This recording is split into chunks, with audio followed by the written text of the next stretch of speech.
Chapter 7. The wondrous island nation of the Wikwa Region.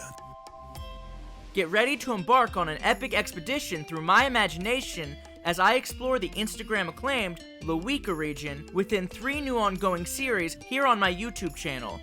Make sure to subscribe to keep up with these adventures, hit that like button if you enjoyed the video, and of course leave a comment down below to let me know what you think and what Pokemon you decide to capture on your adventures. And of course, please make sure to support all of the talented artists I commissioned and worked intimately with to bring all of my ideas to life, as I wouldn't be able to take you on all these exciting adventures through my imagination without their help. As well as all of the amazing voice actors featured in this series, so each chapter I'd like to give you the opportunity to get to know them as I ask them a new question relating to Leweka.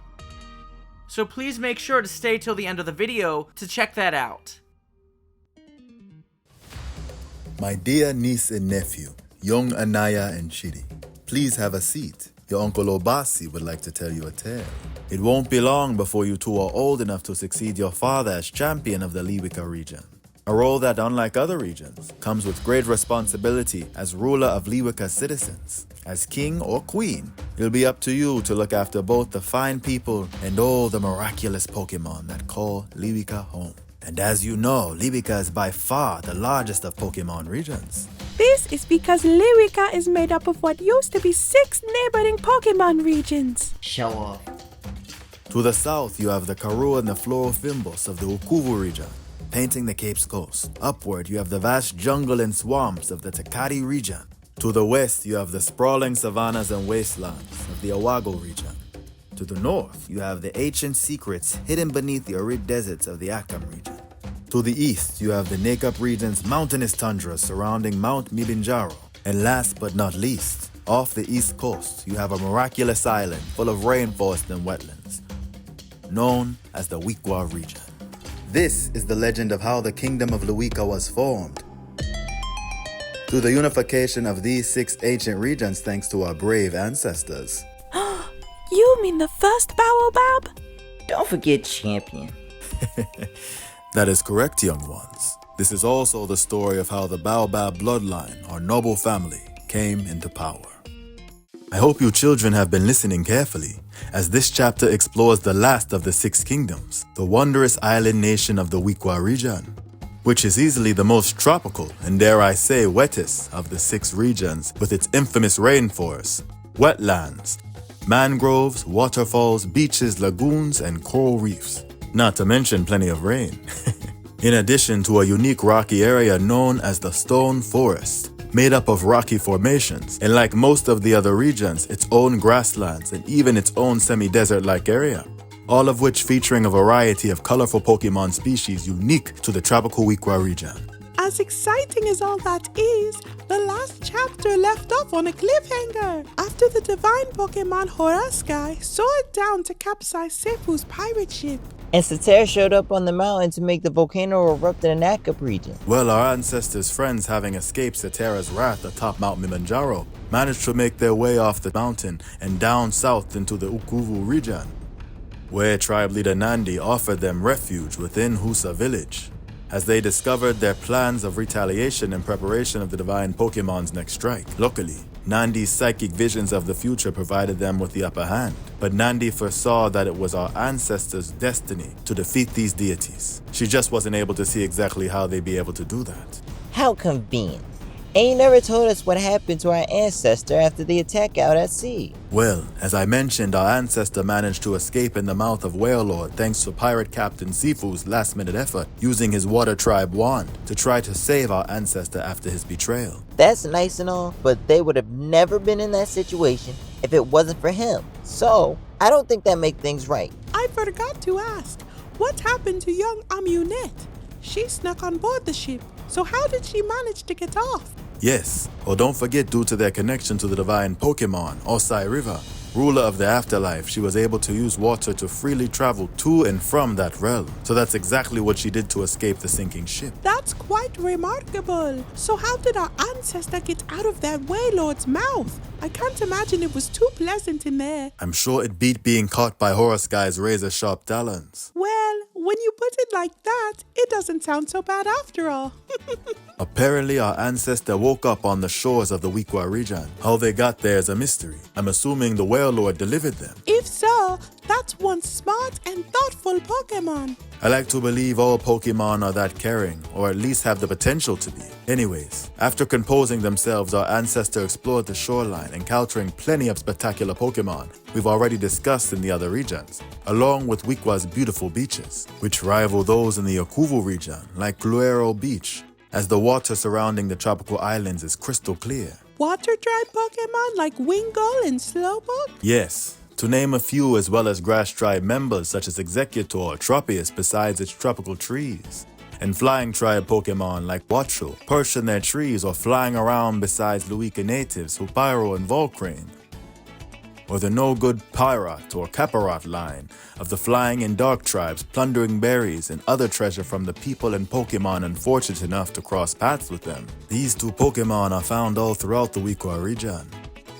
These picturesque beaches were even home to a few species we have yet to discuss, like oddballs, Pumimukyu and Picurchin, and the poison-type Parafoam relaxing in the shoreline serene waves. Oh my! They're all so cute! I want to squeeze them all! Okay, maybe not the Pincurchin. This beach also had a miraculous lagoon full of some of the Pokemon you normally find far out at sea, such as the Minfin doing tricks through the portals on their heads, Steel Tribe brandfish swimming swiftly through the water, as well as the occasional Lapras or Whalmer sighting. Or even Engowing or Roylor soaring into the water to fish for Pokemon such as Alola, and of course the lagoon's namesake, Lovedis, which can be found in this lagoon swimming in massive schools. Ah, I love Luvdisc. Alomomola too.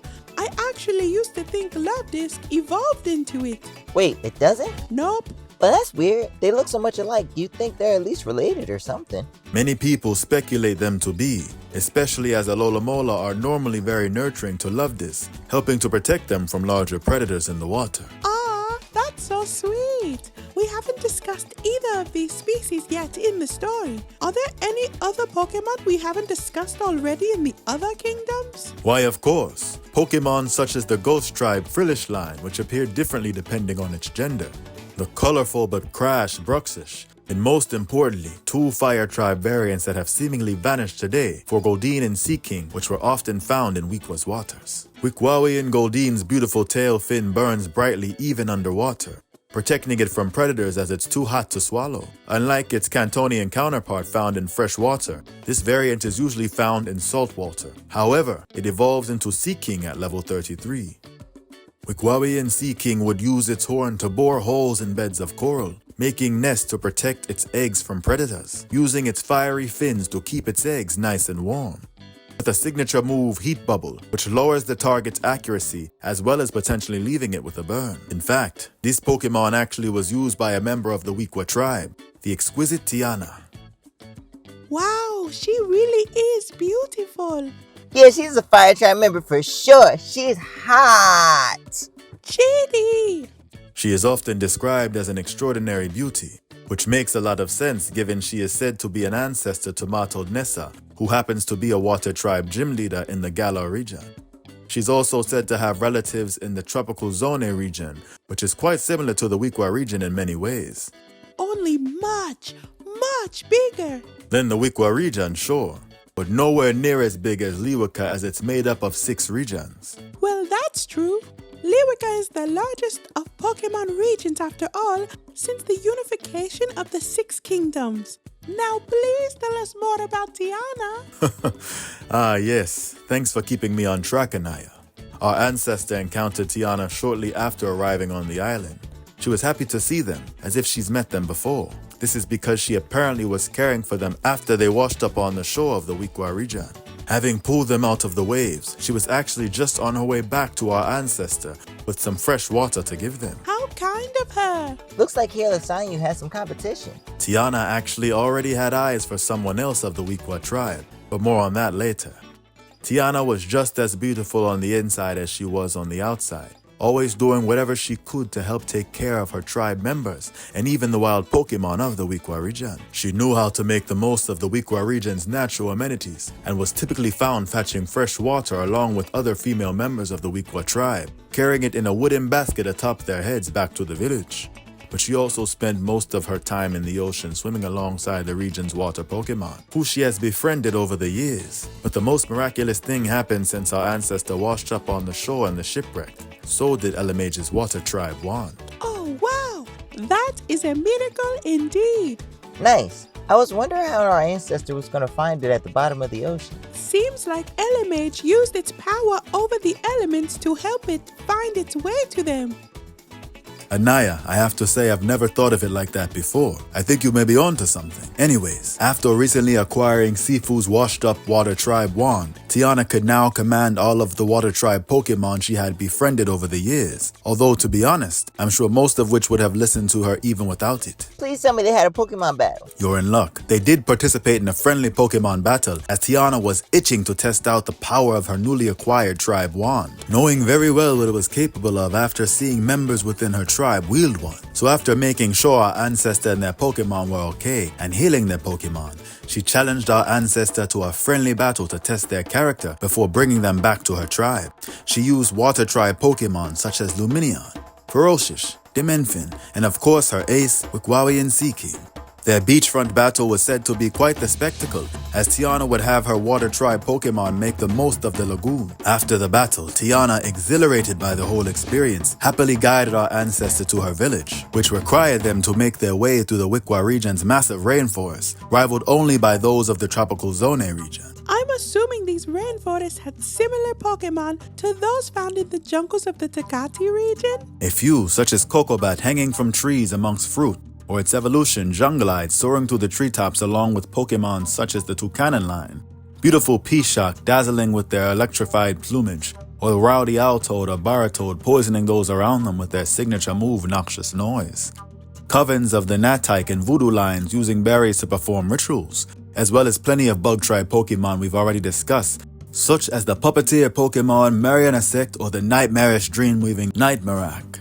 Not to mention Pokémon we haven't yet covered like the electrified Vikavolt. In fact, Wikwa was home to various electric tribe Pokémon, such as one of the most prominent Pokémon in the Wikwa region found not only in its rainforest, but all throughout the region, is Limouring in its electric and fighting tribe evolution, Elekimer, storing massive amounts of electricity in their long tails that they discharge through their electrically charged fist. Oh, now that Pokemon's on the team.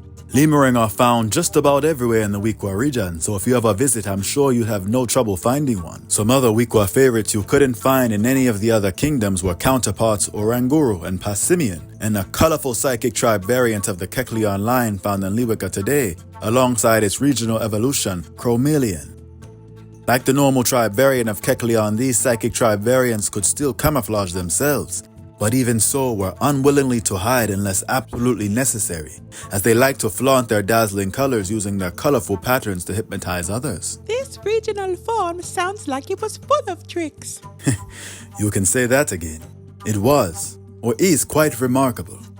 Like all the other kingdoms, many Pokemon species would only appear at night, such as Leweka Yungoos or Monkey lines. Ghost types such as the Ghastly lines or Drifloon lines, which would often be spotted in the night sky above its beaches. Not to mention Leweka's quirky and electric ghost type Kagalago in the treetops and Bug Electric Beelzebub buzzing around, the latter even having a rebirth form.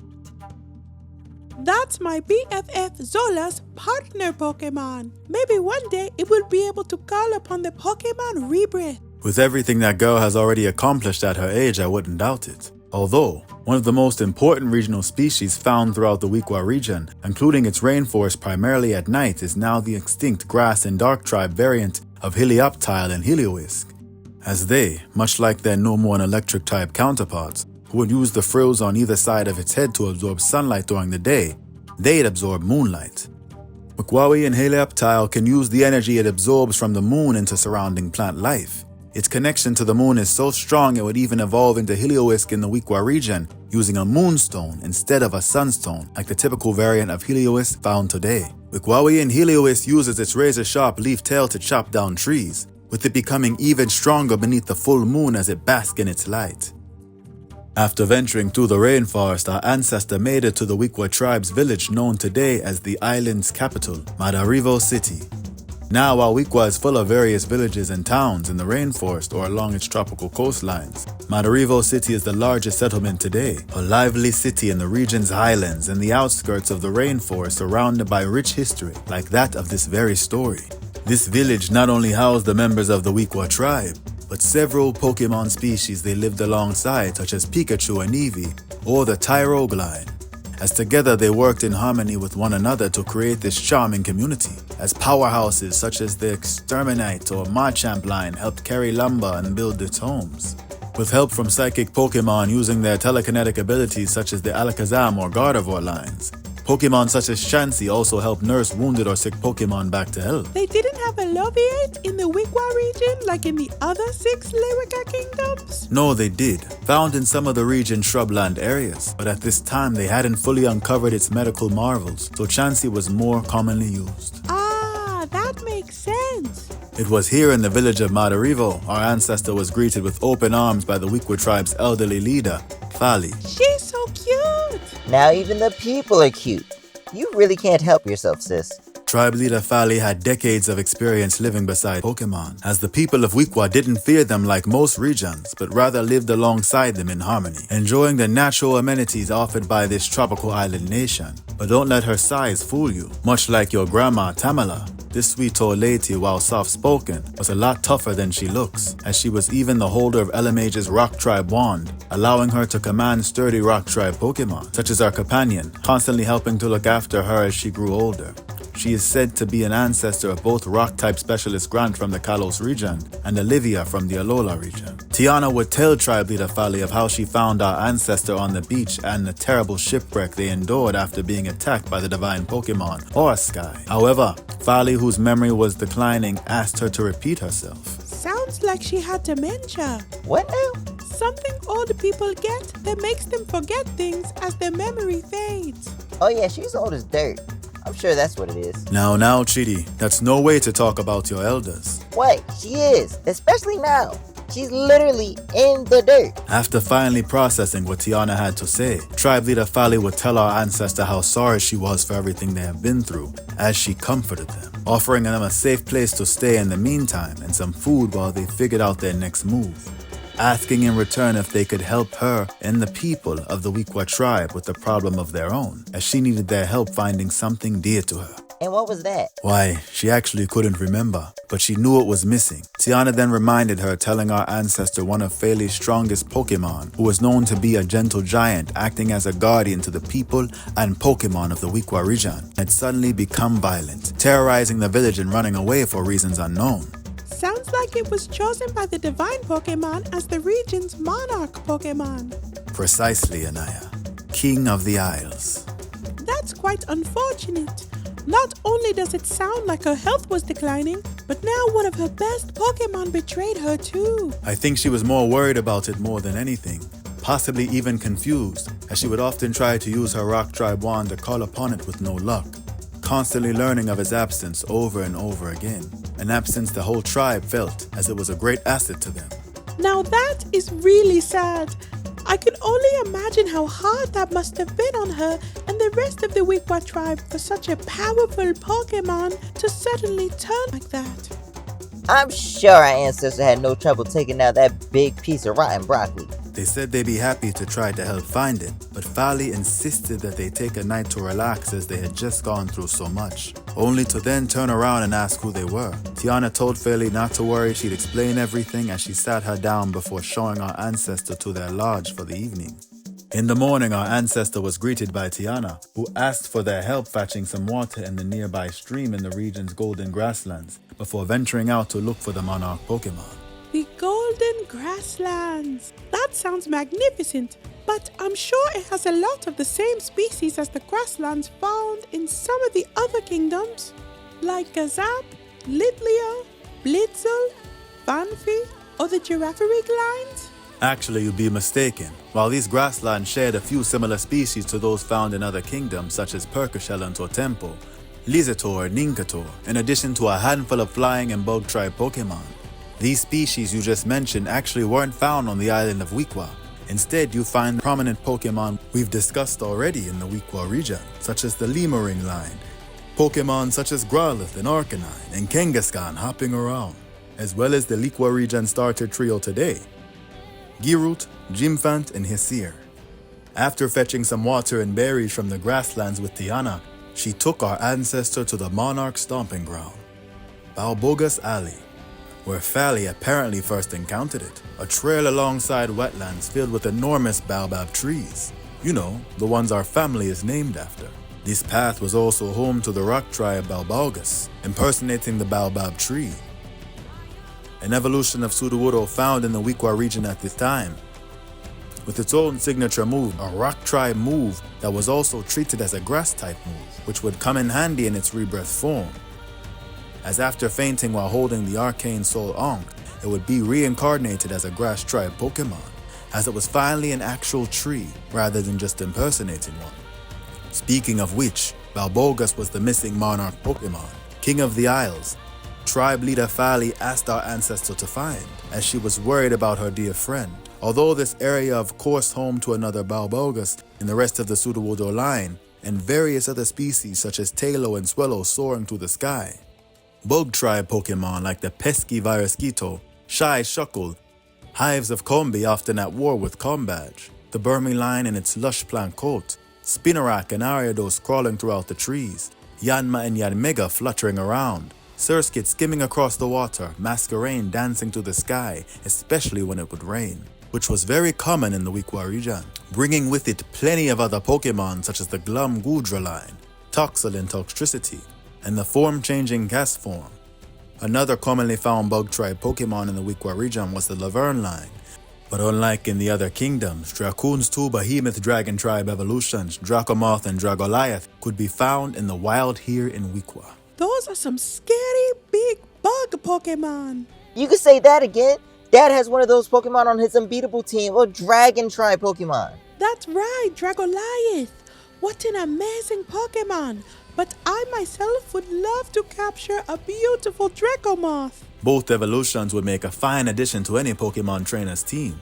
Anyways, Balbogus Alley, or the Wikwa region at large, was also home to plenty of poison tribe Pokemon, such as the noisy Fragato line, with both its evolutions, Baratoad and Altoad, now available in the wild, as well as Shroodle and Grafaiai, another beloved species found throughout the Wikwa region, often painting beautiful murals at the base of trees, with the massive baobab trees found along this route offering a bigger canvas for them. So several of these trees here are often painted by Grafaiai, in most cases being a clear sure way to know that one was around. This area was also home to some electric tribe species, such as the previously mentioned Lemering and Elecmer, Thekwat and its dazzling evolution Pishak, Electrike and Manatrike, Tadbulb and Bellibolt, and another Pokemon we've yet to discuss, the electric and poison tribe, Pykaboro. This prickly Pokemon stores both electricity in its cheek pouches and poison at the end of its pointy quills, making it quite the terror for those who just want to cuddle it. Aw, that's a shame because I definitely want to hug one. Now that I'd love to see. While you're not alone, Anaya, this Pokemon has become quite popular throughout the kingdom of Leweka. However, that being said, it is found exclusively in the Wikwa region, so a lot of citizens from other kingdoms will often try to trade for one. Nah, it doesn't evolve, so it's too weak for me. We've already had this conversation going, Chidi, so rather than repeating myself and addressing your blatant disrespect for Pokemon, I'd rather get back to the story.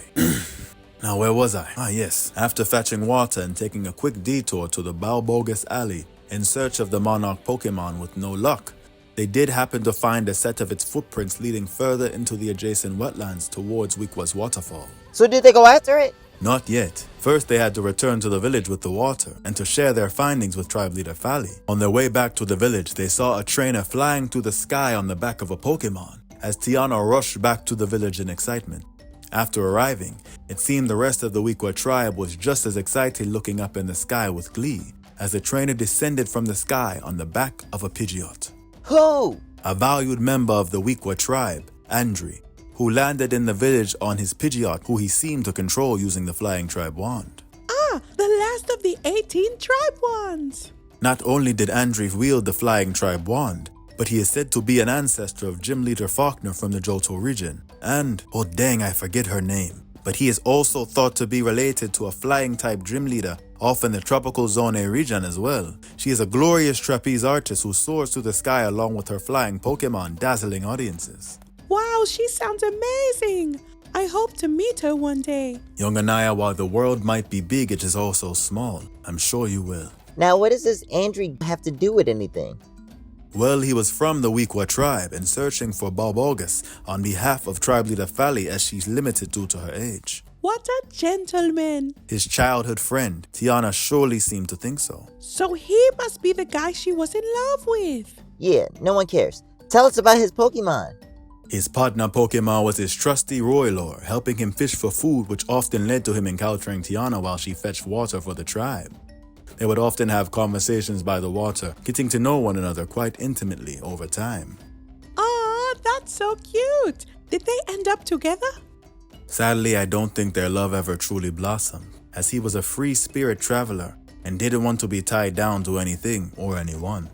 He used his flying tribe Pokemon to explore nearby islands or even some of the other 5 kingdoms. He sounds adventurous. He was quite daring, going wherever the wind would blow him. While he was scared of commitment, he did, however, end up flying immediately home to Wikwa ever since he heard of his tribe leader's health that started to decline, as he, like the rest of the people of the Wikwa region, cared greatly for her, all looking at her like a supportive mother. That's so sweet. She sounds a lot like Grandma Tamala. Yeah, minus the beating us with the carrots and other vegetables from her garden whenever we got in serious trouble. You mean big, strong, champion Chidi is scared of a few vegetables? Well, yeah, aren't most 10-year-old boys? You know what, Chidi? Fair enough, you got me there. But you were saying Andre had only returned to the Wikwa region to help care for his old tribe leader? Correct. I think it was the push he needed to finally settle down, as he also felt if anything had happened to her, he'd be the one to take her place as tribe leader. By the sound of it, I think that was a safe assumption. Everyone seemed to really like him. They sure did, and they were all thrilled to see him again, as he had apparently been gone for quite some time, as he would often travel to other kingdoms in search of resources or to help keep the Wikwa tribe informed as to what was going on in the other kingdoms, as they were isolated on the island. However, no one was happier to see him more than tribe leader Fally and Tiana. Cool. We get it. Everyone loved the guy. Now, please get on with the story. Well, I'm sure you'll like this next part, as Andre, uncomfortable with our ancestors' presence on the island, challenged them to a Pokemon battle. What? Really? Now you're speaking my language. Being well aware of what was going on in the other kingdoms with the Divine Pokémon, Andre was worried that our ancestor would end up attracting the Divine Pokémon and entering their tribe like they did the people of the Wikwa Region. Yikes! This guy really did have eyes in the sky. Our ancestor was shocked to hear of this, worried about the safety of their friends after the attack. But Andre assured them they seemed to get away safely. But this sense of comfort was short-lived, as they were forced to Pokemon battle Andre and his flying tribe Pokemon. But of course, our ancestor made quick work of them, as they stormed off after Balbogus without even saying anything to Tiana, who was clearly disappointed, but insisted that our ancestor also followed the footprints they saw into the wetlands after Balbogus. So, they shared the water and berries they fetched with the rest of the Wikwa tribe before doing exactly that. So are the wetlands in Wikwa anything like those found in some of the kingdoms? Yes and no. They were a lot bigger, that's for sure, with even more Pokemon species like some of the ones we've already discussed in Wikwa. The wetlands and mangroves of the Wikwa region were filled with Pokemon such as the Chibi-line and Flamigo wading in the water, alongside Hippopotas and Hippowdon and Jolly Lotad, Lambra and Ludicolo, Truthul and Dreadnought, adorable Meryl and Azumarill, silly Psyduck and Golduck, the commonly known Cantonian Meowth and Persian Ready to Pounce, and most notably, the colorful psychic tribe Kecleon we have here in Leweka today and its regional evolution, Chromeleon, both of which using their trippy color patterns to hypnotize their prey. These wetlands and mangroves also housed a lot of the same bug, water, and poison tribe Pokemon we've already discussed, alongside new ones, like Dupieter and Awakronid, Carablast and Shelmet, Perchu and Ferocious, Corphish and Crawdont, the Gulpin and Swalot, Venonat and Vetamoth, Krogunk and Toxicroak, Cramorant and Aracuda-line, and the mortal enemies Seviper and Zangoose. You could also find Barboach, Magikarp, and Feebas in the wetlands and rivers of Wikwa. with both the Alpha Gyarados and Milotic found in the Wikwa region's gorgeous waterfalls, with an Alpha Gyarados flying atop of it and a majestic Alpha Milotic within the cavern behind the falls alongside other rare Pokémon, such as the Primatot line, Drunagin, Noibat, and Noivern. These waterfalls are also home to even more dangerous Dragon Tribe Pokémon, such as Leweka natives Mystic and Majestic of the Fairy Tribe, Alagypt and Crocodile, as well as both the Dragonite and Gudra lines, or Iridisil and Skyphozoa from the Sea of Clouds found high above in the magical Wikwa region. It was here at the falls our ancestor and Tiana caught up with Andrew as he followed their lead to this location. Tiana was excited to finally get to chat with him, but he didn't seem interested as he was determined to find Balbogus, who had seemed to get away. Despite our ancestor's demonstration of strength back in the village, I think he was humiliated having lost to them in front of his people immediately after returning home. So he didn't stick around long, as he had his Roylor scout Balbogus from the sky above currently passing through Wikwa's small desert area, known as the Spiny Forest, home to familiar faces such as Jerbean and Herbal scurrying about, Bramblin and Bambleghast tumbling through the sand, Vullaby and Mandibuzz in the skies above, with the branches of the withered trees scavenging for food. Ground tribe Pokémon such as Silicobra and Seneconda of the Sandile line, as well as some unique species such as Cacnea and Cactur, Maractus and Burmy-lined in its sand cloak. So with species such as Cacnea and Maractus, I think it's safe to say that unlike the other 5 kingdoms, cacti grew here on Wikwa? What a fine observation, Anaya. Yes, cacti could be found on this island, along with various other plants not found in the other kingdoms. I'm glad to see you are just as interested in plant life as your grandmother, Anaya. I want to learn everything there is about Leweka, its people, Pokémon, and their environment. That's quite admirable. Anyways, after returning to the village to share their findings with tribe leader Fali before going after the monarch Pokémon, they come to find the village in shambles as it was apparently attacked by the unruly monarch on its way through. Fali, scared and confused, says she needs to be there when they find her old friend Balbogus. I'm surprised she even remembered what happened. At this point, she seemed to be more cognitive than ever, as she had been deeply affected by what just transpired. Andrew says it's too dangerous for her to come along in her state, but Tiana says she will help look after her. So together, they all venture to the cement forest after the monarch, as one of Andrew's flying tribe Pokémon have recently spotted it there. And what is that exactly? Wikwa Stone Forest is one of a kind, or even otherworldly looking landscape unique to this island, made up of jagged limestone formations resembling a forest of stone towers, canyons and rifts. These unique formations were said to be formed over millions of years ago due to erosion and weathering, and it is important to note that there was a little forest within these natural stone structures. So it was a forest within a forest. Kind of. I guess one could say that. I'm sure many unique Pokémon could be found there. Indeed. Many Pokémon we've already discussed in the Wikwa region, as well as plenty of rock tribe Pokémon such as... Let me guess. Okay, you have a go at it. Hyrox and Dusthorn scurrying around and sunbathing on their rock structures. The Geodude and Rock and Roller lines rolling around. Cantonian Rhyhorn and its evolutions. Maybe Onyx. Am I missing any? Great work, Anaya. Only a few species, such as the powerful Tyranitar line, as well as the Sudowoodo line once again being found in large quantities within the stone forest, often disguised as trees. Cloth climbing the rocky cliffs or the elusive Lycanroc line on the prowl. As outside its rare sightings in the montane forest of the Wikwa Region, this Pokémon isn't typically found in any other kingdoms. That's a shame. Rockruff is so cute, and all of Lycanroc's forms are really cool. You could say that again. For once, we can actually agree on something, sis. A miracle indeed. Were there any other tribes that thrived in this area outside of the Rock tribe? Why, of course. The Stone Forest even had some Steel tribe Pokémon found in or around its rock structures, such as Orthworm or its evolution Oroworm, the spiky Furrowseed and Ferrothorn, as well as the Corviknight line soaring through the sky where it was hunted by its crafty predators of the Tinkaton line, who would climb the rocky cliff structures in order to try to knock their winged prey out of the sky.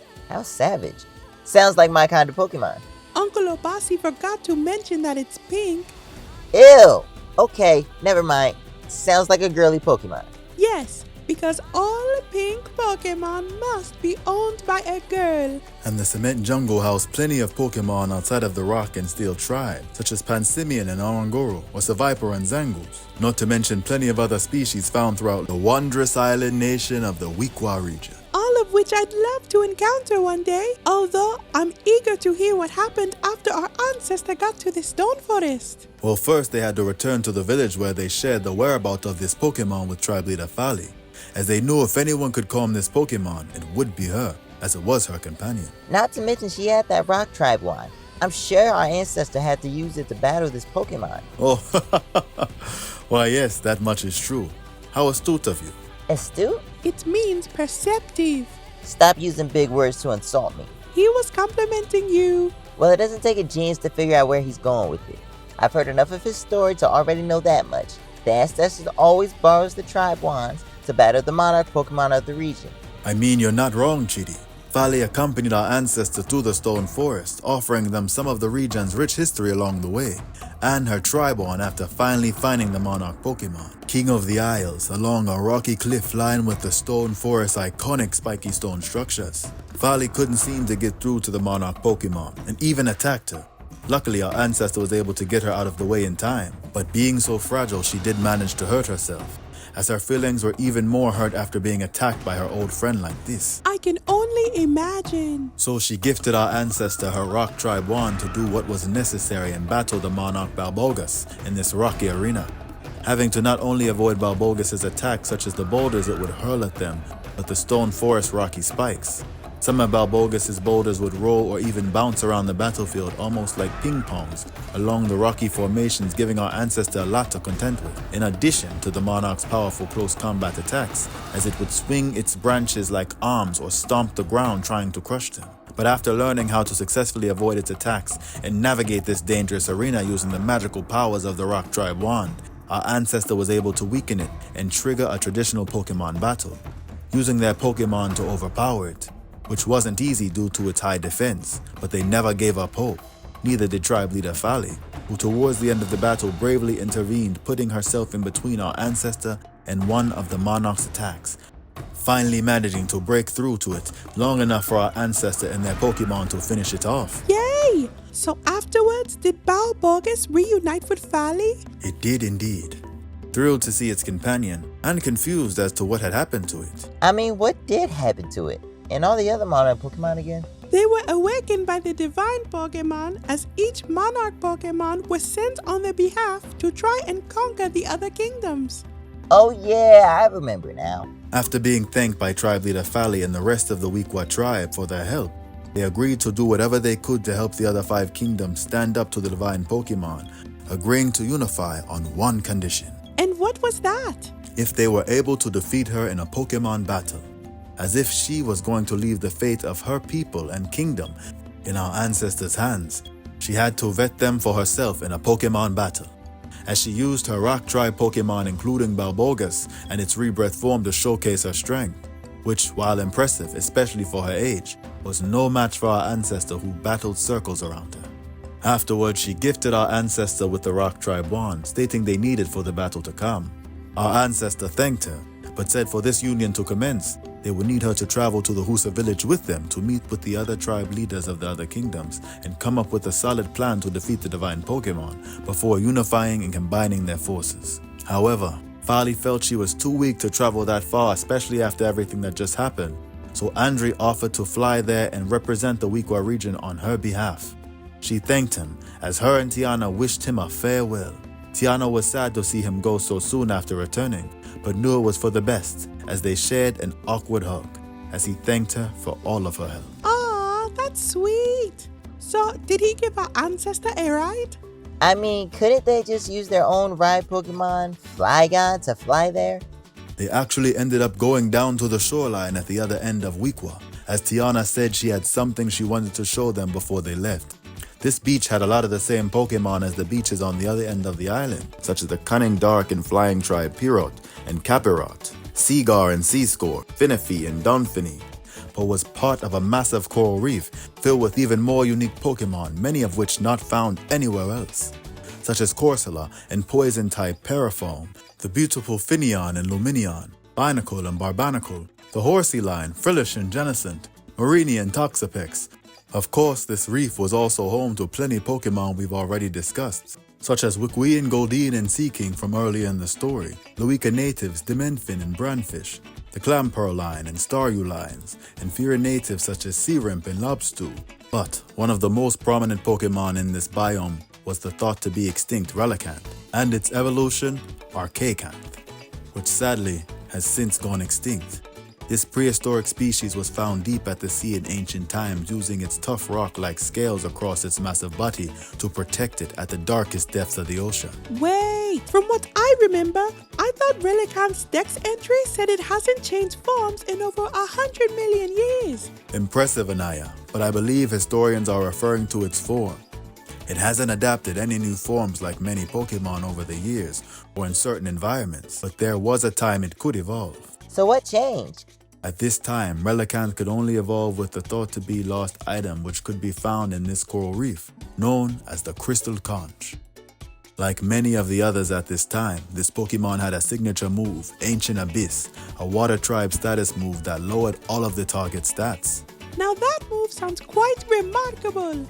It was indeed, but what really made this Pokemon remarkable was the fact it was used by our ancestor as their last ride Pokemon on this journey, allowing them to not only surf and travel across water, but to dive to the depths of the ocean, allowing them to try explore this coral reef and other undersea areas throughout the kingdom of Leweka, like one of the region's ship graveyards with Pokemon such as Veshark and Crockhurst, Delmise and Misfortune, Skrelp and its revered dragon tribe evolution, Dragalge, or the Triton Trench filled with even more rare Pokemon such as Chinchou and Lantern, or Fira native Cascade and Catlantic.